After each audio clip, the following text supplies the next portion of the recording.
Hello everyone, welcome to my channel English grammar tutorial. আজ আমাদের sentence ইমপ্রুভমেন্টের 5 নম্বর part শুরু হবে। এর আগে আমরা 109টা কোয়েশ্চেন্স দেখে নিয়েছি। তোমরা যারা ওই 4টে পার্ট দেখোনি তারা অবশ্যই দেখে নাও, কারণ আমি এসএসসি এমটিএসের যে প্রিভিয়াস ইয়ার 2022 সালে 48টা শিফটে যতগুলো সেন্টেন্স ইমপ্রুভমেন্ট এসেছিলো সেগুলো আমি সলভ করাচ্ছি। আজকে সেটার লাস্ট পার্ট। টোটাল 131টা কোয়েশ্চেন এসেছিলো। এগুলো বিভিন্ন কম্পিটিটিভ পরীক্ষার জন্য হেল্পফুল। সেটা এমটিএস হতে পারে, CHSL হতে পারে, WBP constable, excise constable, KP constable, PSC clerkship, প্রত্যেকটা পরীক্ষার জন্য কিন্তু এগুলো দারুণভাবে হেল্পফুল। আমি প্রত্যেকটা কনসেপ্ট খুব সহজভাবে তোমাদেরকে বুঝিয়ে দিচ্ছি যাতে তোমরা প্রত্যেকটা কনসেপ্ট বুঝতে পারো এবং মনে রাখতে পারো। তাহলে চলো আজকের ক্লাস আমরা শুরু করি। আজকে আমরা শুরু করব 110 থেকে। ক্লিয়ার? কি প্রথম কোয়েশ্চেন কি বলছে আজকের? The books has become enormously popular with students who do not like to read. তাহলে বুকসটা কিসে আছে? BOOKS। এটা কি আছে? এটা হচ্ছে প্লুরাল ফর্মে আছে। তাহলে এটা যদি প্লুরাল ফর্মে থাকে, এর সাথে যেটা সাবজেক্ট বসবে সেটা নিশ্চয়ই হ্যাভ হওয়া উচিত ছিল। একদমই সহজ কনসেপ্ট। তাহলে হ্যাভ বিকম এনর্মাস হবে, নো ইমপ্রুভমেন্ট হবে, হ্যাভ বিকেম হবে, না হ্যাভ বিকম এনর্মাসলি? তাহলে এখানে আমাদের এনর্মাসলি কেন করতে হবে? ব্যাপকভাবে, বিশালভাবে। এটা একটা ভার্বকে কোয়ালিফাই করছে। আর এখানে বিকেম কেন হবে না? কারণ বিকাম হ্যাভের পরে ভার্বের থার্ড ফর্ম বসে, আর এখানে এনর্মাস শুধু রয়েছে। তাই আমাদের এখানে কী করতে হবে? বিকামের পর আমাদের একটা অ্যাডভার্ব বসাতে হবে, অ্যাডজেক্টিভ বসালে চলবে না। তাহলে একদমই সহজ concept, have become enormously. Clear? Next 111 desert flowers bloom whenever it raining and the sight can be rewarding. তাহলে মরুভূমির যে ফ্লাওয়ারগুলো আছে, যেখানেই বৃষ্টি হয় সেখানেই জন্মগ্রহণ করে। তাহলে এটা আমাদের কিসে আছে? এটা আমরা একটা বলতে পারি হ্যাবিচুয়াল ট্রুথ, যেখানেই বৃষ্টি হয়। আর হ্যাবিচুয়াল ট্রুথ আমরা কিসে লিখি? Whenever it rains, no improvement. When it rained, যখন বৃষ্টি হয়েছিল। হোয়েন ইটস রেনিং, এখানে তো ভার্বই নেই। আর এখানে পাস্ট টেন্স আমরা হ্যাবিচুয়ালে লিখি না, আমরা প্রেজেন্ট টেন্স লিখি। হোয়েন এভার ইট রেন্স, যেখানেই বৃষ্টি হয় সেখানেই ডেজার্ট ফ্লাওয়ার ফুটতে শুরু করে। একদমই সহজ। নেক্সট 112 এরকম কনসেপ্ট আমরা করেছি। I didn't wanted her to go out with her friends. আমরা কি জানি? ডিডটা যেহেতু আমরা নেগেটিভ করার জন্য পাস্ট বা ভার্বের সেকেন্ড ফর্ম বসিয়ে দিয়েছি, তারপরে আমরা নট বসাতে পারি এবং যে মেন ভার্ব সেটা আমরা ফার্স্ট ফর্ম। তাহলে এখানে মেন ভার্বের ফার্স্ট ফর্ম কি? ওয়ান্ট থেকে ওয়ান্টেড হয়েছে। তাহলে এখানে কি ডিডন্ট কি হয়ে যাবে? এখানে ডাজ নট কেন হবে না? কারণ এটা পাস্টে আছে। ডিডন্ট ওয়ান্টস, এখানে ওয়ান্টস যদি ওয়ান্ট থাকতো তাহলে হতে পারতো। তাহলে ডিডন্ট ওয়ান্ট। ডিড নটটাকে আমরা শর্ট ফর্মে ডিডন্ট বলি। 113 he indicated that a vigorous recovery programme was being carried out. 90,000 reminders had been issued and thousands of summons sent. তাহলে কি বলছে? যে 90,000 জনকে কি করা হয়েছে? হ্যাড বিন ইস্যুড, তাদেরকে জানানো হয়ে গেছে বা নোটিশ দেওয়া হয়ে গেছে। তাহলে এই সেন্টেন্সটা আমার কিসে রয়েছে? প্যাসিভে রয়েছে। তারপরে কি রয়েছে? থাউজেন্ডস অফ সামন্স, অনেকগুলো চিঠি চলে গেছে। তাহলে যদি আমি বলি থাউজেন্ডস অফ সামন্স, তাহলে এই যে সেন্ট ভার্বটা করলাম, তার মানে এটা দেখে মনে হচ্ছে চিঠি বা যে নির্দেশ সেটা নিজে নিজে চলে গেছে। তাহলে একেও প্যাসিভ করতে হবে। চিঠি বা নির্দেশ সে নিজে নিজে যেতে পারে না। তাহলে এখানে কি করতে হবে? ওয়্যার সেন্ট করতে হবে। কেন ওয়্যার সেন্ট করতে হবে? কারণ থাউজেন্ডস অফ সামন্স, এটা যে সাবজেক্ট আছে সেটা প্লুরাল ফর্মে রয়েছে। তাহলে কোথায় আছে দেখা যাক। এই যে had been issued, has been হবে না কেন? প্রেজেন্টে লেখা আছে, এখানেও হ্যাজ বিন প্রেজেন্ট। তাহলে আমরা ডিটাই সঠিক আছে। হ্যাড বিন ইস্যুড, ইস্যুড করা হয়েছে, এবং থাউজেন্ডস অফ সামন্স, অনেকগুলো যে সামন বা নির্দেশ বা চিঠি, ওয়্যার সেন্ট, পাঠানো হয়ে গেছে। কি বললাম? সামন্স সেটা হচ্ছে কি? আমরা প্যাসিভে লিখেছি কারণ নিজে নিজে চিঠি যেতে পারে না, জারকের মাধ্যমে পাঠাতে হবে। Clear? Next Shirley have had all her children with the help of a fertility drug. তাহলে যে সাবজেক্ট রয়েছে সেটা প্লুরাল না সিঙ্গুলার আমরা যদি বুঝতে পারি তাহলেই আমাদের কনসেপ্ট ক্লিয়ার। তাহলে যদি কারোর নাম হয় সেই প্রপার নাউন সবসময় সিঙ্গুলার হয়, তারপরে ভার্ব যেটা বসা উচিত সেটা হ্যাজ বসা উচিত। তাহলে কোথায় হ্যাজ আছে দেখা যাক, এখানে হ্যাড আছে, এখানে হ্যাভ আছে, এখানে হ্যাড আছে, তাই হ্যাজ আছে। Surely has had all her children with, একদমই সহজ কনসেপ্ট, প্রত্যেকেই পারবে। Next 115, this is on far a best ice cream I have ever had. এটা হচ্ছে সব থেকে ভালো। তাহলে সব থেকে ভালো যে ফ্রেজটা আমরা ব্যবহার করি, by far the most, by far, on far নয়, বাই ফার দ্য মোস্ট। কেন দ্য মোস্ট বা দ্য বেস্ট হতে পারে, এটা দ্য বেস্ট হবে, যেহেতু এখানে দ্য বেস্ট আছে আমরা বেস্টই করে দিই। তাহলে বাই ফার এটা হচ্ছে আমাদের সঠিক ফ্রেজ। এবং বেস্টের আগে আমরা কি জানি, সুপারলেটিভ ওয়ার্ডের আগে দ্য আর্টিকেল বসে এবং এখানে এ আর্টিকেল বসে, যেটা কখনোই সম্ভব নয়। তাহলে কোথায় বাই ফার দ্য বেস্ট আছে, অপশান এতেই আছে by far the best. Clear, ফ্রেজটাকে জেনে রেখে দেবে। 116, water is using in every cell of our body. আমাদের সমস্ত বডিতে কি জল ব্যবহৃত হচ্ছে। আর এখানে আমরা যে ওয়াটারটা, এটা সাবজেক্ট রয়েছে, তাহলে ওয়াটার ইজ ইউজিং, জলটা যেন ব্যবহার করছে না, জলটা ব্যবহৃত হচ্ছে। তাহলে ব্যবহৃত যদি হয় আমাদের কোন সেন্টেন্স হয়ে যাবে, প্যাসিভ। তাহলে ওয়াটার হয়ে যাবে কি ইজ, ইজের পরে যেহেতু প্যাসিভ তাহলে ভার্বের থার্ড ফর্ম, ইউজের থার্ড ফর্ম কি ইউজড। তাহলে ওয়াটার ইজ ইউজড কোথায় আছে, ইজ ইউজড। আর কেন হবে না, কারণ ওয়াটার হচ্ছে third person singular number. Clear. Next 117, after all the fuss the companies has still not reached a consensus। তাহলে আমরা প্রেজেন্ট পারফেক্টে কি জানি, হ্যাজ অথবা হ্যাভ বসে, তারপরে নেগেটিভ করার জন্য নট বসাতে পারি, নাও পারি, এবং ভার্বের যেটা আছে সেটা থার্ড ফর্ম বসে। তাহলে এখানে দ্য কোম্পানিজ এটা কিসে আছে, এটা আমাদের প্লুরাল নাম্বারে আছে, তাহলে এখানে আমাদের হ্যাভ লেখা উচিত ছিল।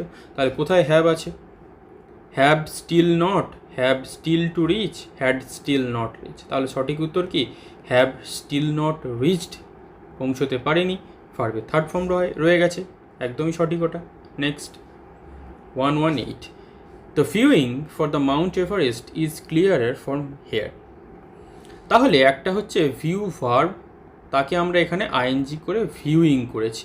তাহলে এর আগে কোনো অক্সিলারি ভার্ব নেই, তাহলে দেখে বুঝতে পারছি এটা আমাদের সঠিক নয়। তাহলে ভিউ মানে দৃশ্য, এখানে আমাদের নাউন করতে হবে। তাহলে ভিউ মানে কি দৃশ্য, তাহলে দ্য ভিউ, ভিউয়ের পর আমরা কখনো ফর বসাই না, ভিউয়ের পর আমরা সবসময় অফ বসাই। তাহলে এটা আমাদের জেনে রাখতে হবে। তাহলে দ্য ভিউ অফ কোথায় আছে, বিতে আছে। তাহলে the view of the Mount Everest. Clear. 119, an immense crowd had gathered to witness this ceremony। তাহলে একদমই সহজ, হ্যাডের পরে আমরা কি জানি ভার্বের থার্ড ফর্ম, তাহলে গ্যাদারটা কি হয়ে যাবে, ইডি যোগ করে গ্যাদার্ড হয়ে যাবে। তাহলে কোথায় আছে ইডি যোগ করা, ডিতে রয়েছে, হ্যাড গ্যাদার্ড, গ্যাদারিংও হবে না, গ্যাদারও হবে না, কারণ কনসেপ্ট লুকিয়ে আছে এখানে। Next 120, when it comes to love of sports he takes off his father। একটা ফ্রেজাল ভার্ব আছে, তার নাম হচ্ছে টেক আফটার। টেক আফটার মানে হচ্ছে কি একই রকম দেখতে হওয়া। তাহলে হি যেহেতু আছে এখানে, এই যে টেক্স সেটা ঠিকই আছে, কিন্তু এই যেটা অফ আছে সেটা কি হয়ে যাবে, আফটার হয়ে যাবে। তাহলে কোথায় টেক্স আফটার আছে দেখা যাক, সিতে আছে টেক্স আফটার, মানে কি একই রকম দেখতে হওয়া। Clear. Next 121, many state governments are facing a financial crunch. তাহলে মেনি স্টেট গভর্নমেন্টস কিসে আছে, প্লুরালে আছে। আর ফেসিং, তাহলে আরও ঠিক আছে, ফেসিংও ঠিক আছে, একটা অর্থনৈতিক সংকট তার সম্মুখীন হচ্ছে। তাহলে আরও ঠিক আছে, আর ফেসিংয়ের আইএনজিও ঠিক আছে, কারণ এটা আমরা প্রেজেন্ট কন্টিনিউয়াসে লিখেছি। তাহলে নো ইমপ্রুভমেন্ট রিকোয়ার্ড। ক্লিয়ার। এবং আর যে ফেসিং অ্যান, এখানে অ্যান হবে না, কেন অ্যান হবে না, কারণ এফটা হচ্ছে কনসোনেন্ট। ইজ হবে না, ইজ কেন হবে না, কারণ এটা হচ্ছে গভর্নমেন্টটা হচ্ছে প্লুরাল সাবজেক্ট। আর উইল ফেসিং কেন হবে না, কারণ উইলের পরে ভার্বের আইএনজি ফর্ম বসাইনি। প্রত্যেকটাই বলে দিলাম। এরকমভাবে যদি তোমরা কনসেপ্ট জেনে জেনে করো, বিশেষ করে গ্রামাটিক্যাল নলেজ তোমাদের যদি বিল্ড আপ হয়ে যায় একবার, তাহলে দেখবে তোমরা খুব অনায়াসেই এগুলোকে সলভ করতে পারছো। এবং এই কনসেপ্টগুলো যেগুলো আমি বলে দিচ্ছি তোমরা একটা খাতায় নোট ডাউন করবে। এছাড়া আমার চ্যানেলের প্লেলিস্টে গিয়ে গ্রামারের সমস্ত কোর্স অ্যাভেলেবেল আছে, ফ্রিতে তোমরা দেখে নিতে পারো। Not everything 122, not everything that happens in nature's is due to global warming alone. তাহলে নট এভরিথিং এটা কি সিঙ্গুলার সাবজেক্ট, হ্যাপেন্স এটাও ঠিক আছে, কিন্তু এই যে নেচার্স, এটাকে আমরা এস বা ইএস যুক্ত করে কখনো প্লুরাল করি না, নেচারটাকে আমরা সবসময় নেচারেই লিখি। ক্লিয়ার? তাহলে that happening on nature which happens in nature, no improvement required that happens in nature. তাহলে not everything that happens in nature, প্রকৃতিতে যেটা ঘটে সেটা যে সবসময় গ্লোবাল ওয়ার্মিংয়ের জন্যই একমাত্র কারণ এটা না। Clear? Next 1 2 3, the truck picked up more then the usual amount of garbage from our neighbourhood.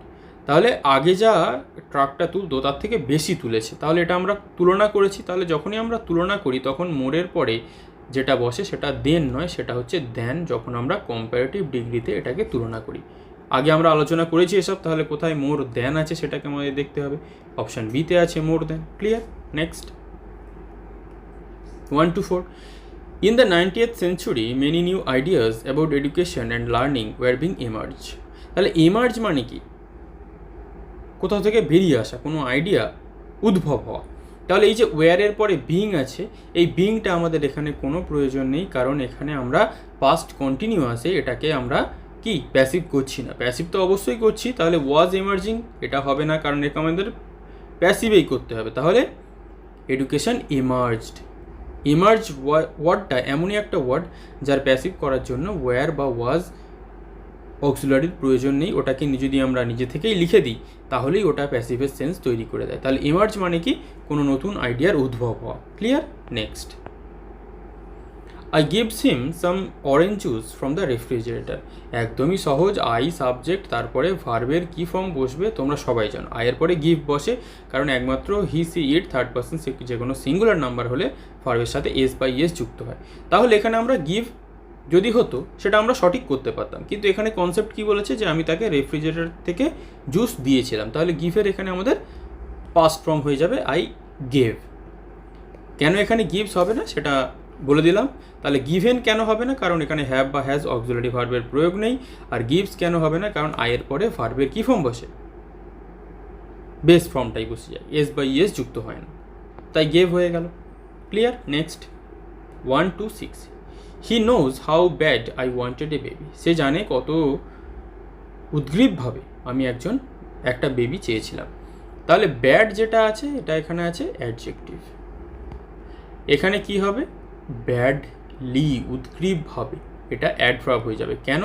কারণ এই নো ভার্বটাকে কোয়ালিফাই করবে ব্যাডলি। সে জানে ব্যাপকভাবে। ক্লিয়ার? তাহলে হাউ ব্যাডলি হয়ে যাবে আমাদের সঠিক উত্তর। নেক্সট, প্রত্যেকটা কনসেপ্ট কিন্তু বলে দিচ্ছি, যদি কোনো কনফিউশন থাকে কমেন্ট করবে। The fashion industry is one of the largest কন্ট্রিবিউটার্স to the global warming. আমরা কি জানি? ওয়ান বসে, তারপরে অফ বসে, তারপরে দা বসে, তারপরে সুপারলেটিভ ওয়ার্ড বসে, তারপরে কি নাউন যেটা বসে সেটা প্লুরাল ফর্মে বসে। তাহলে ওয়ান বসেছে, অফ বসেছে, দা বসেছে, সুপারলেটিভ বসেছে, নাউনের প্লুরাল ফর্ম বসেছে। তাহলে এখানে কোনো ভুল নেই, no improvement required. 1 to 8, neither Priya nor Reshmi is planning a trip. Reshmi বা প্রিয়া কেউই প্ল্যানিং এ করছে না ট্রিপে। তাহলে রেশমি নাইদার নর বা আইদার অর কোরিলেটিভ কনজাংশন বা ফিক্সড কনজাংশন থাকলে আমরা দ্বিতীয় সাবজেক্ট অনুযায়ী ভার্ব বসাই। তাহলে দ্বিতীয় সাবজেক্ট অনুযায়ী রেশমি অনুযায়ী ইজ ঠিক আছে, প্রেজেন্ট কন্টিনিউয়াসের জন্য ভার্বের সাথে আইএনজি এটাও ঠিক আছে। তাহলে আমাদের no improvement required. 1 to 9, amoeba is a microscopic single-celled organism found in pond water. তাহলে কোথায় পাওয়া যায়? অর্গানিজমটাকে জলে পাওয়া যায়। এখানে কি আছে? Organism founding in, organism find in, organisms found with. তাহলে ফাউন্ডের পরে এখানে ইনও ঠিক আছে, অর্গানিজমও ঠিক আছে, ফাউন্ডও ঠিক আছে। নো ইমপ্রুভমেন্ট রিকোয়ার্ড, একদমই সহজ concept. Next 130, the enemies have cross the border treading the soil on which they are to be conquered. তাহলে এনিমিজ প্লুরাল নাম্বার, তারপরে হ্যাভ ঠিকই আছে, কিন্তু হ্যাভের পরে আমরা কি জানি? প্রেজেন্ট পারফেক্ট হলে কি বসে? ভার্বের থার্ড ফর্ম বসে। তাহলে ক্রসটাকে কি হয়ে যাবে? ইডি যোগ করে ক্রসড হয়ে যাবে। তাহলে হ্যাভ ক্রসড হয়ে যাবে। হ্যাজ কেন হবে না? কারণ এনিমিজটা প্লুরাল নাম্বারে আছে। আর হ্যাভ ক্রসিং কেন হবে না? কারণ হ্যাভের পরে আমরা ভার্বের আইএনজি ফর্ম কখনোই বসাই না। Next 131, the eggs are warm into a suitable temperature for the larva to hatch from eggs.